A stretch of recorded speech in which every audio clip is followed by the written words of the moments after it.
Episode 19, we are back. We are obviously always back, to be honest. But episode 19, thank you everyone for listening, staying with us throughout 19 episodes. I actually got a message today saying, "Can we do this twice a week?" And I was like, I need to speak to the guys basically about this. But we finally got a sponsorship, guys. Shout out to Nathan's little sponsor here, sponsored by George Asda or Asda George, whichever one you want to go with. He's wearing tops from Asda right now, so you got a little cheeky sponsorship. Use Nathan20 at the discount code or checkout, and we should. Do you want to talk about it? Like, it's actually a good fit. I can't even lie to you. Like, even I was like, you know what, it looks pretty good. Yeah, I just, I thought to myself, oh, I just, it's diverted the Easter egg aisle in Asda via the clothes, and then ended up looking through. I thought, that's a good tracksuit, that is. And I was like, wait, am I going to buy a tracksuit from Asda here now? I was like, well, to be honest, nothing else is open, so I'm only going to wear it in the house. But then I got home and I put it on, and I was like, I'm wearing this out. It's fantastic. Yeah, So it is what it is. yeah. The key is like, even if it's Asda or even if it's anything else, just rock it with confidence. That's my tip, fashion tip for today. Yeah. Maybe we may do this weekly anyway. Fashion tip from the day. So, this week we wanted to get on the pod and we wanted to talk about some big news that actually is coming through into the news. And we thought, you know what? We saw it this morning.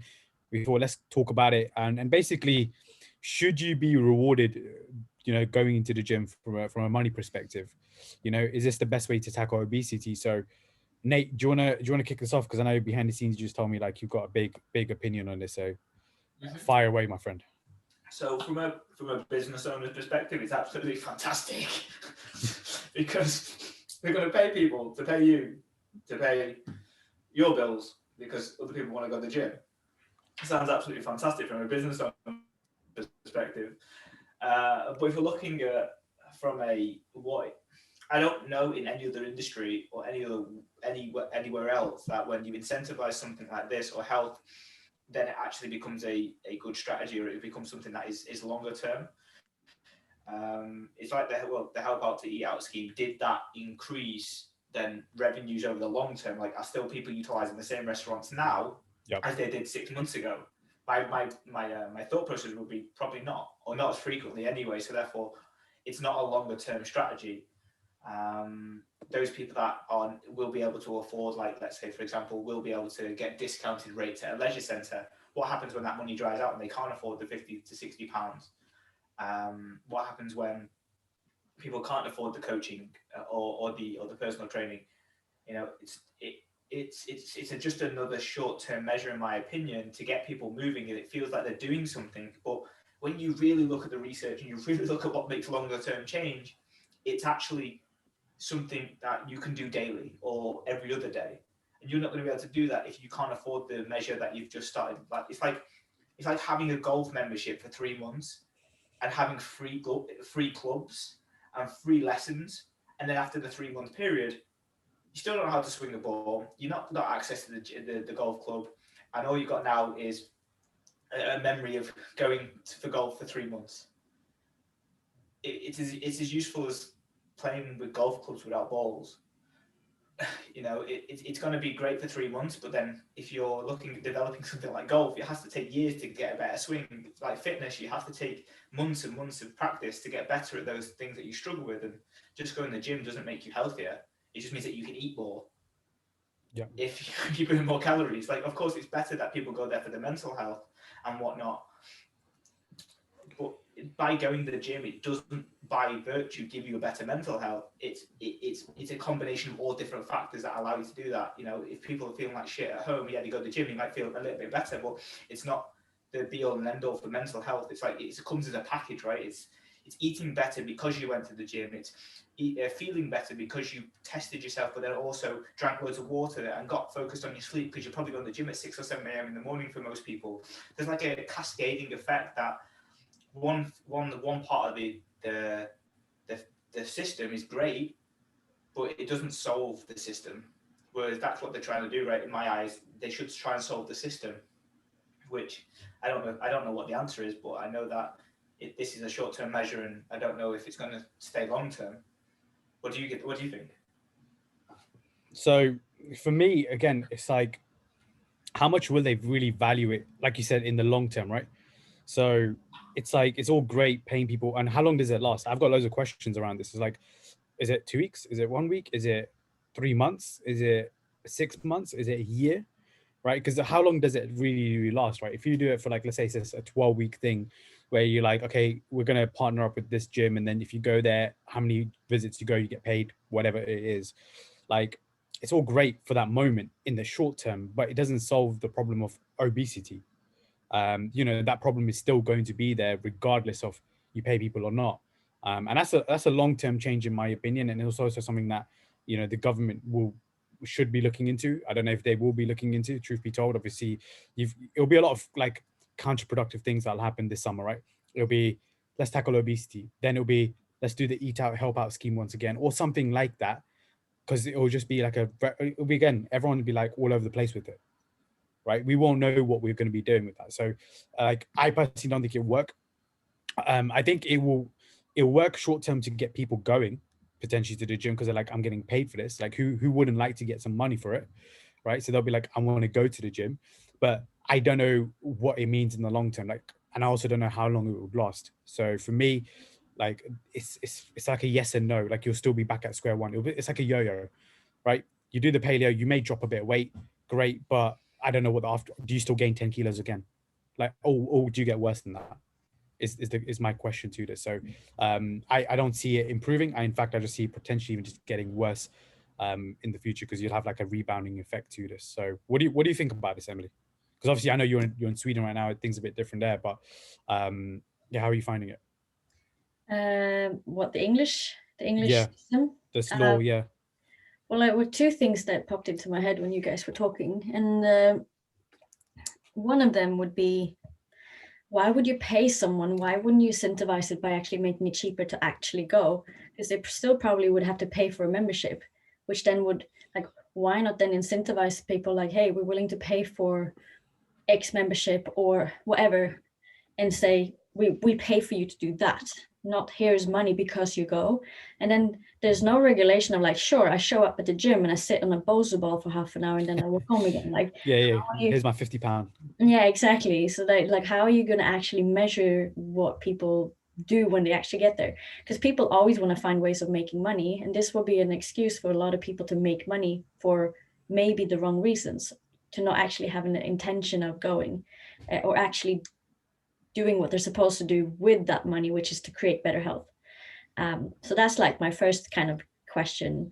But in Sweden, we do have like what would we translate that as? It's like a healthcare package that everyone who is employed gets every year.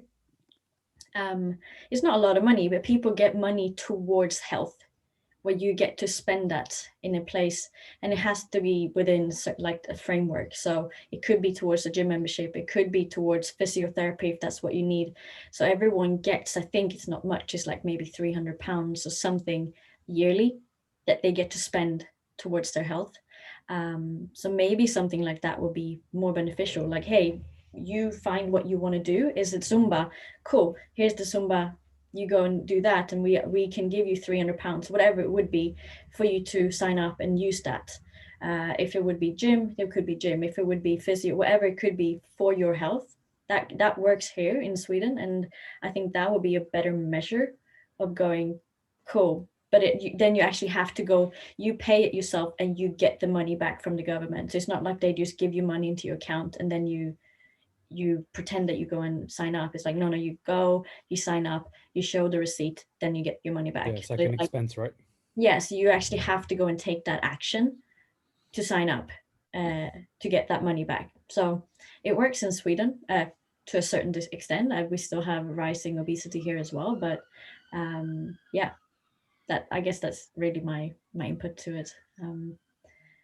But it's an interesting topic for sure. I mean, it all comes from good intention. We have to remember that it comes from good intention, but it's not easy to create societal change, right?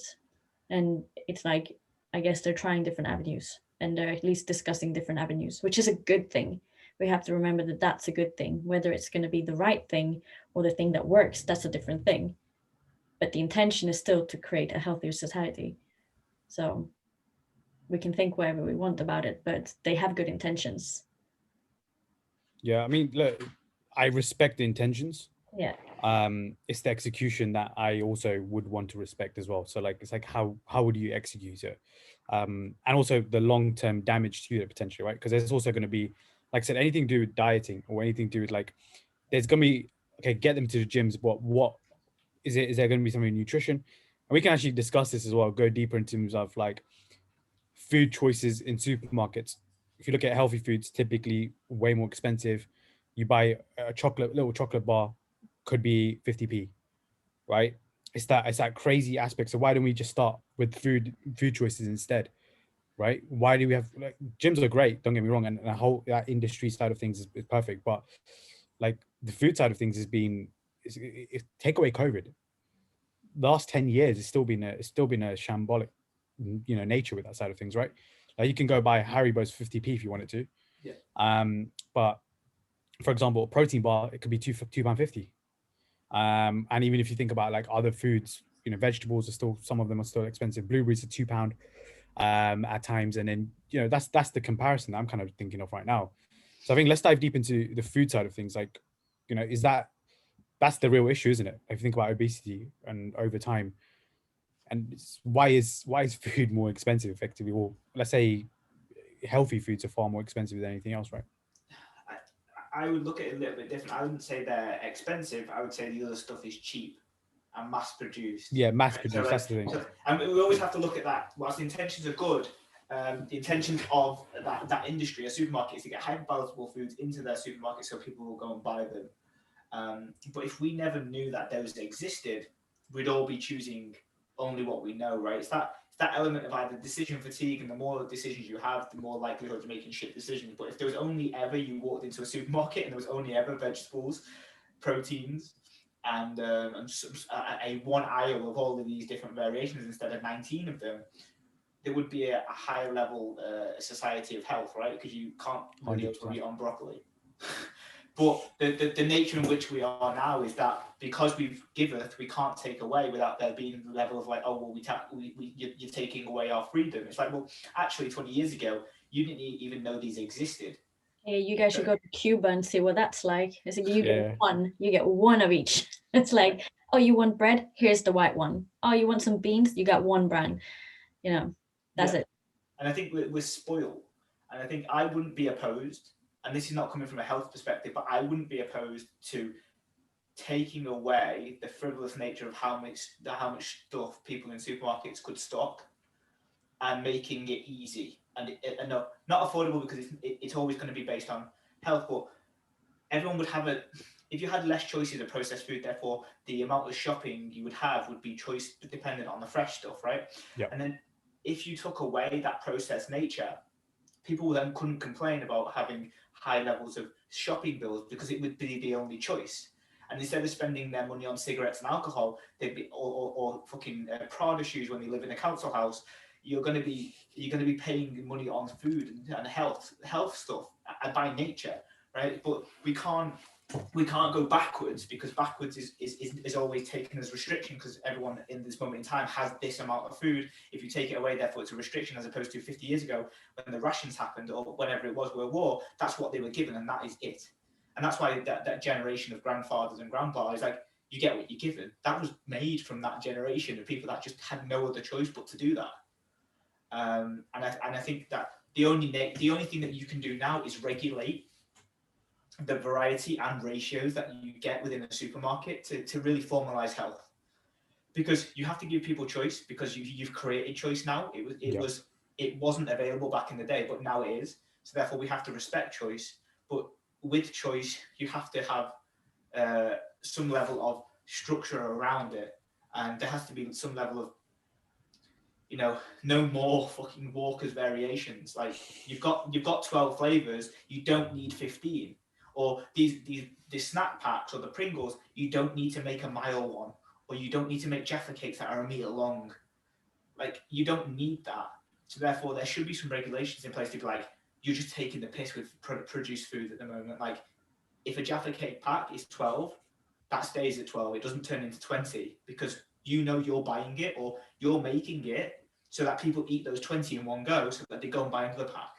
You're not making it for better intentions to solve hunger, because previously, 50 years ago, hunger was solved by eating food, whereas now it's not about hunger, it's about creating food, which is really, really good research on this around Pringles, but creating food so people eat more. That's what they're designed to do. If you look at MSG, which is fantastic, if you sprinkle MSG over food, it makes it hyperpalatable. Like, that shit is lit. But the problem is that that's what their intentions are. And we spoke about intentions. The food industry's intentions is to increase your overconsumption so that you rebuy them again.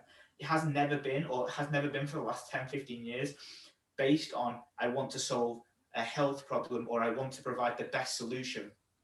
It's always based on monetary gain of you read them. It's retention. It's fucking retention of clients. That's all it is. And when you start making your business about retention, you forget the real reason why you started the business in the first place. If you had it from good intentions, which is to help people, and that would be my rant about what we should do. And you can't take away the variation, but you can limit it to a nature of, like, this is what you get, and no more crisp styles and 20 variations of cereals. There's like 50 variations of cereals. Stock 10 and keep it at 10, and stock more of the other stuff that you want to increase people's consumption of. Make it easier for people to have frozen stuff. Like, frozen veggies are elite. Yep, elite. Big combination. And cheap as well. Frozen berries, frozen stuff like that. Just because it's frozen doesn't mean it's bad. It's fantastic, and they stay for longer. So that would be what I would do with the healthcare industry if I was the owner of Asda, if I wanted to make a change. We went from like meal plan to MyFitnessPal in 50 years, basically. That's the biggest thing, right? We went from, like, we had a bit of flexibility, it was great, and then we went to a whole option of, like, MyFitnessPal. That's the one thing I want to talk about. So why is it that you have a whole aisle of crisps? Like, literally, it's like 25 different combinations. You got McCoy's, Sensations, Walkers, What's it, Doritos, hula hoops, everything, right? Yeah, everything. Pringles. Doritos, oh my. Bacon Twizzlers. Yeah, see, look at that. Nathan knows. And what else we got? He's a crisp connoisseur, basically. Teddy bears. Do you remember those? I haven't had them in, like, a long time. Pom bears. I remember. Yeah, Pom Bears, that's the one. Monster Munch. Ooh. But they were a bit lethal. I'm not gonna lie, they were quite lethal, right? They were good. They were massive. They were voluminous. What else you got? The vegetable crisps from Aldi. They're elite. They do some calories a pack, and I would nail a whole pack. Veggies, they do lentil crisps as well. I've got, what company is it? Eat Real or something like that? Yeah. They're elite. They're vegan as well. So, as long as I say vegan and everyone, like, oh, it's healthy. Yeah, it's healthy. Let's free go for it. Yeah, that's what I want to talk about. Like, how do they have, like, a whole pack of, like, whole aisle of just crisps? I mean, you just said it right there. It's just obviously flexibility, more choice. So, you want to try different options, and you're like growing up, you guys probably had the same thing. You had 2 to 3 different crisp combinations as well.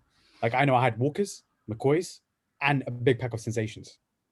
Chili ones. Yeah, chili Sensation. My goodness, like, you got me thinking about that. Like, they were the best, but, like, the thing is, we didn't need all of them, right? I probably just needed Walkers because it was just one that you normally had, but Walkers also came out with different flavors. You had a chicken flavor back in the day.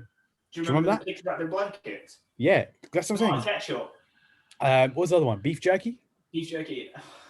Like, that's what I'm talking about. Like, they had different combinations. So you just went and thought, okay, what they did really well. It was cheese and onion, ready salted, and there was another one, salt vinegar in one pack. Then they would have the other flavors in another pack. So they'll just entice you. Yeah. Prawn cocktail, beef, and chicken. Yeah. So then you just, like, hold on, did they just do this to me? Like, no. And then you just put it into the aisle, and then your mom's like, what's going on over here? You just dash it into the basket. But it's one of those things. Yeah, where she's not looking, and you're like, put it in there, and that's it. But that's our point. Is, like, you're right. Like, the whole, like I said to you, like, analogy of, we went from, the meal plan to MyFitnessPal has been dangerous for us because, like I said, there's always pros and cons to everything. Flexibility is good, but like I said, we're spoiled in the West. in my opinion. Like growing up, like I remember in Africa, it's a bit different. Like my mom would say, well, why are we wasting this food? Why are we doing this? Why are we doing that? But then when you come here, you get spoiled again. So even the ones who lived in Kenya or who lived in like, you know, different countries in Africa, they would still then spoil themselves when they come here. They still wouldn't have that mentality. They're like, look, never had these choices in my life. It's like a kid in a candy store, right? Like you say, guys, free for all, go for it. As long as you can afford it, get whatever you want.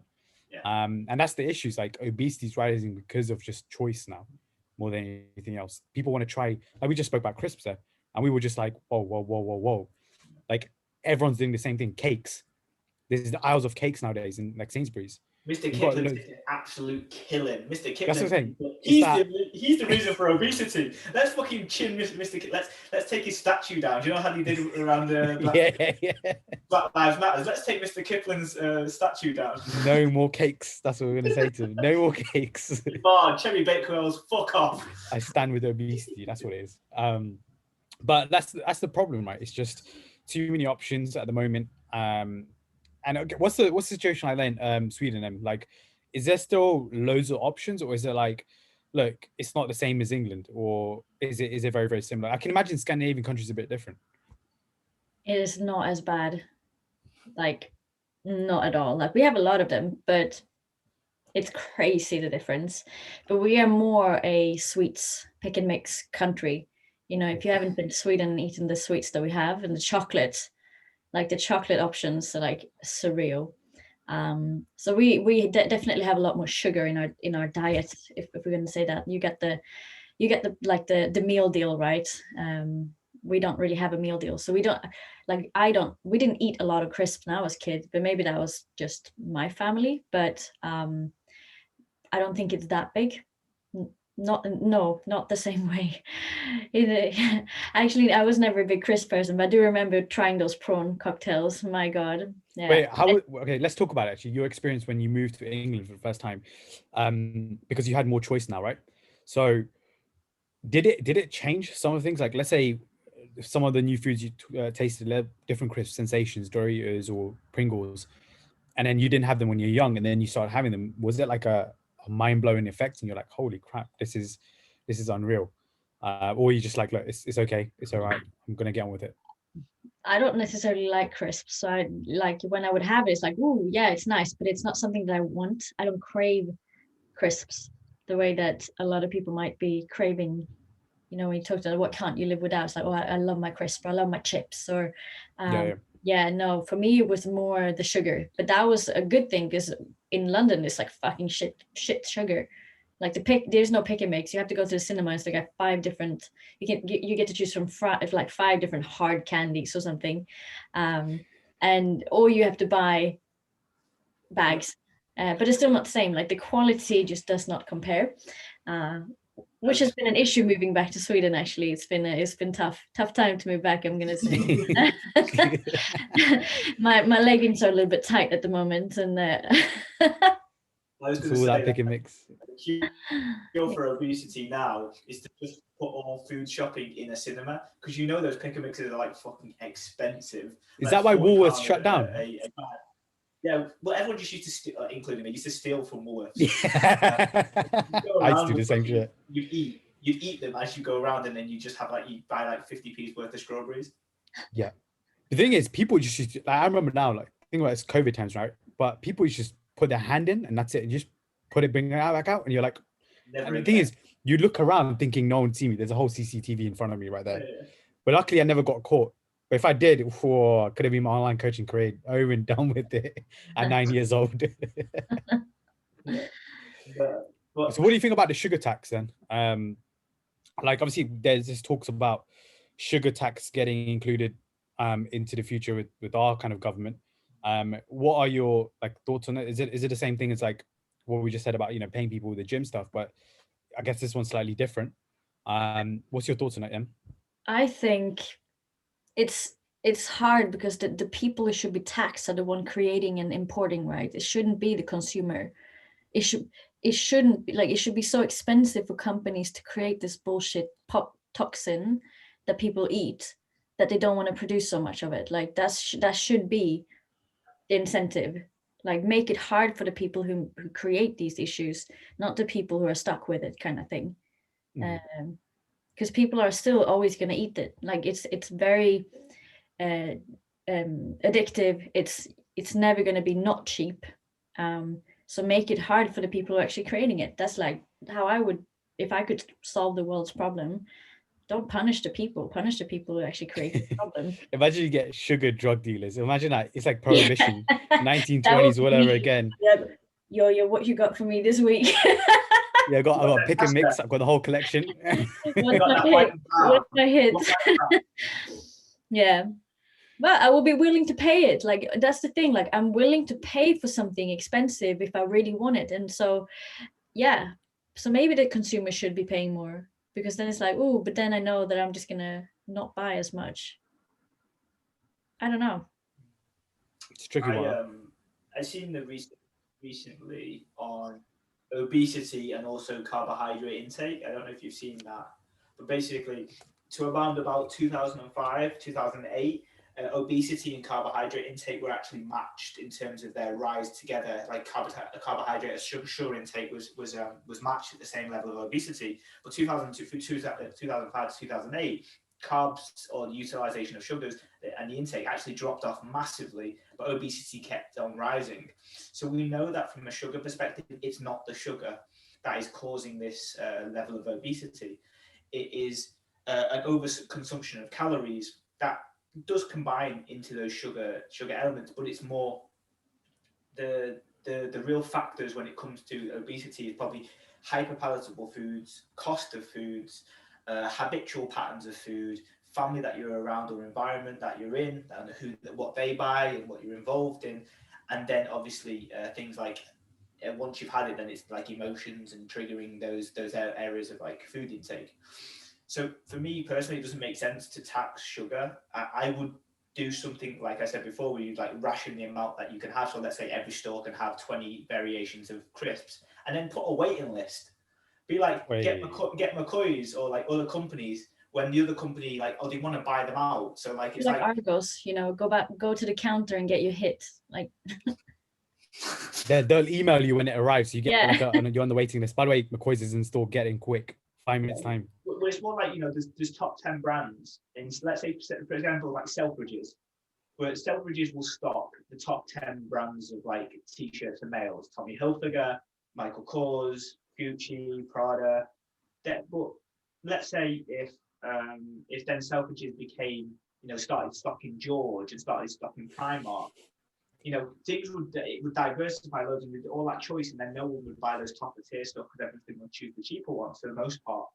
But if you have a brand like a Selfridges, where you go there and you can only get these 10 brands, people appreciate them more, and then therefore, if like one person buys out Walkers, or another company buys out another one, based on their profits of other countries or whatnot, wherever they are, then you can then reduce the amount of choice. And I think when that is the biggest thing, like it's choice in how much volume that you eat it in.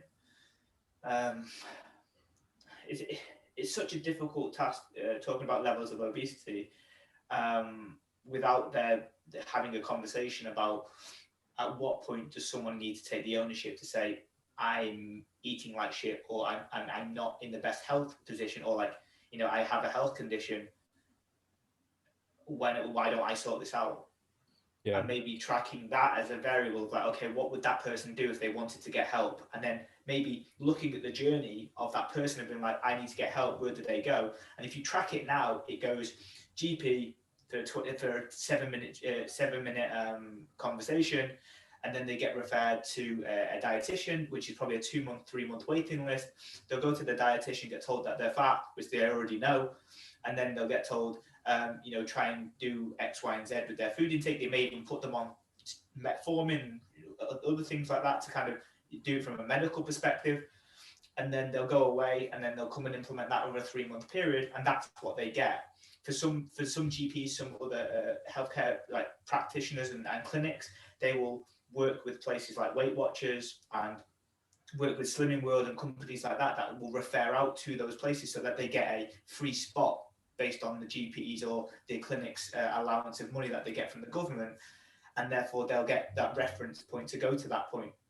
And I've said this before, and you were in that team meeting when I spoke about it, and I was like, they're doing a really fucking good job, Weight Watchers in Slimming World. I know, it's a shit method, but if you look at the people that come in and the amount of weight that they're losing and the way that they do it, it's probably the only way that you would do it from a mass market perspective for so cheap, unless there's going to be more AI involved stuff later down the line. Until AI arrives, they're doing a really good job.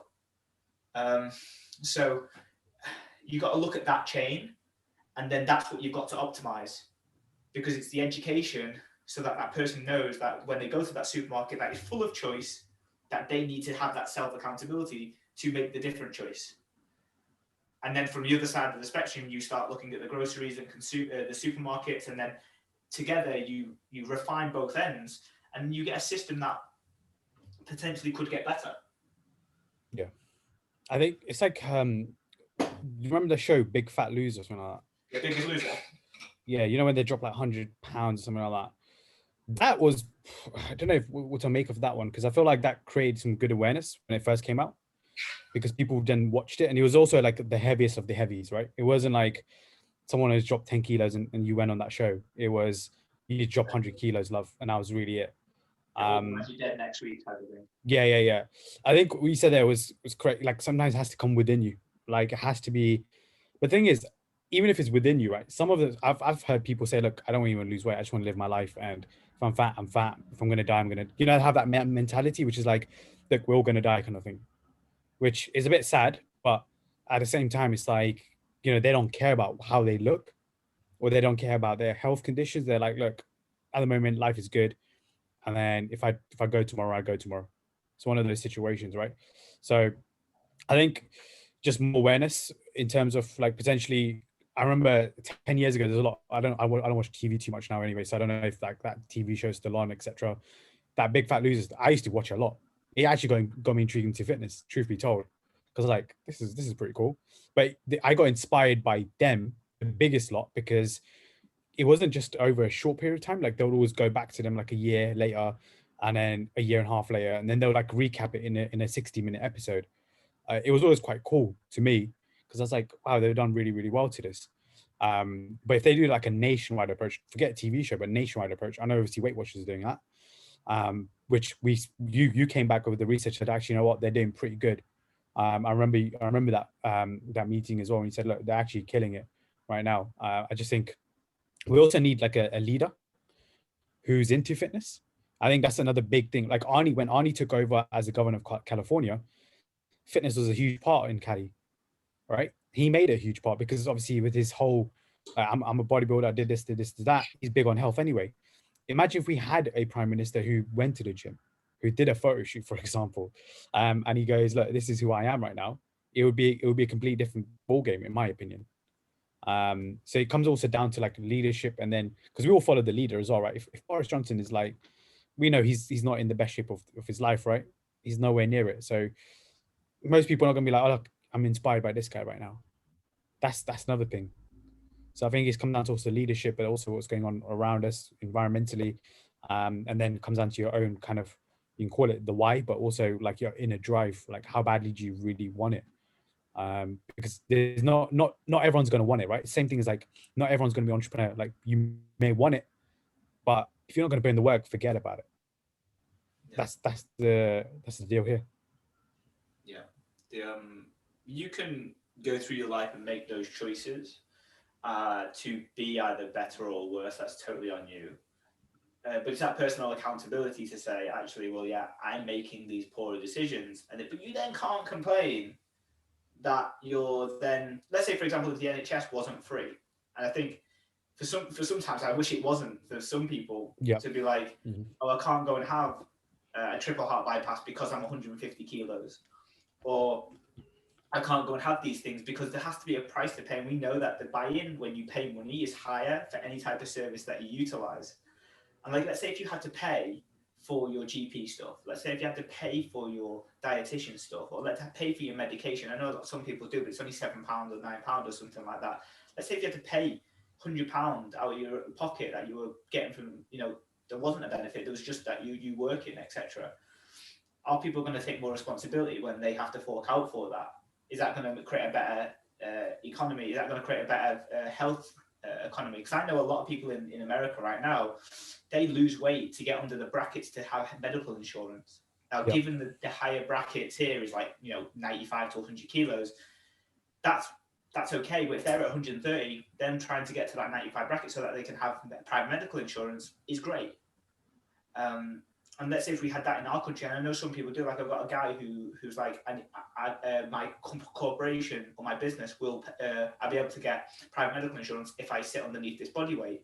And the guy lost 25 kilos in 14 weeks because he was like, I need to do it before I renew my policy. And now he's in that place where he's like, I had to do it because it benefits me, and I don't want to die early. I don't want to not be able to get this insurance for myself, or put myself at risk.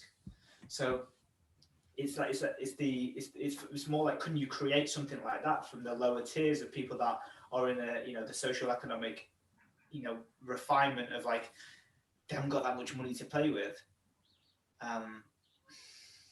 That's where the problem is, right? Majority of the time, right? That's where it's the social economic status. That's where essentially the issues are with obesity, where it's rising towards, and then it's going. I mean, America's a great example where, even if you still have to pay for medical, I've still seen people who are like, I don't care if I'm fat, like I don't give a crap, and they're obviously a lot bigger as well, right? It's like 170 kilos plus sometimes, and you're thinking, holy crap.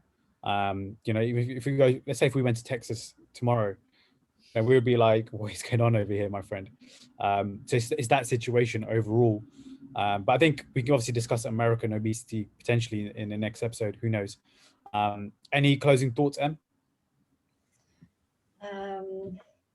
Yeah, I think Nath has been onto the topic. Everyone has their own responsibility to do the best they can with what's been given and what they have, right?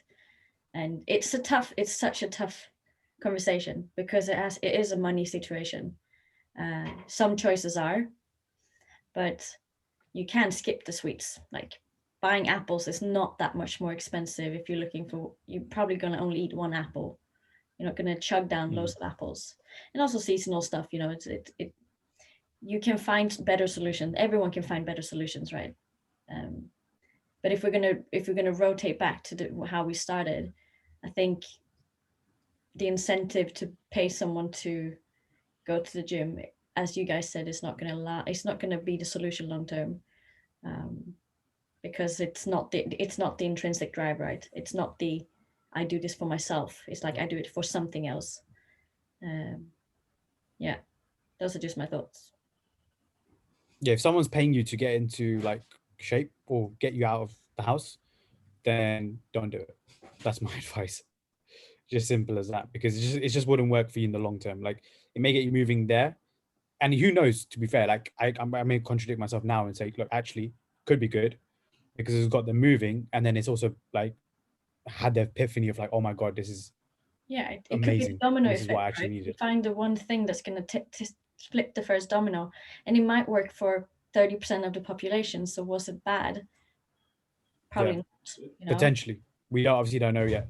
I mean, we don't even know if this is going to actually go ahead, right? So we were just kind of speculating, and obviously, went with this topic for today. So that was episode 19 wrapped up. We'll be back next week with episode 20. If you guys want us to discuss any specific topics, please drop us a DM on IG, or even with check-ins. In my opinion, they're always quite good. And so we're back. And shout out to our sponsor to close off the episode. As the George, use Nathan 20%. Nathan 20, isn't it, Nathan? At the checkout. Actually, technically, we could have a sponsor for next week. We can have the autonomy supplement range. Oh, hello. But yeah, we need to decide on what percentage discount we're doing, because I'm stingy. Nathan 5%. Yeah. I'll give you a free handshake. 2.5% off. That's what it's gonna do. All right, guys. Peace out and see you next week.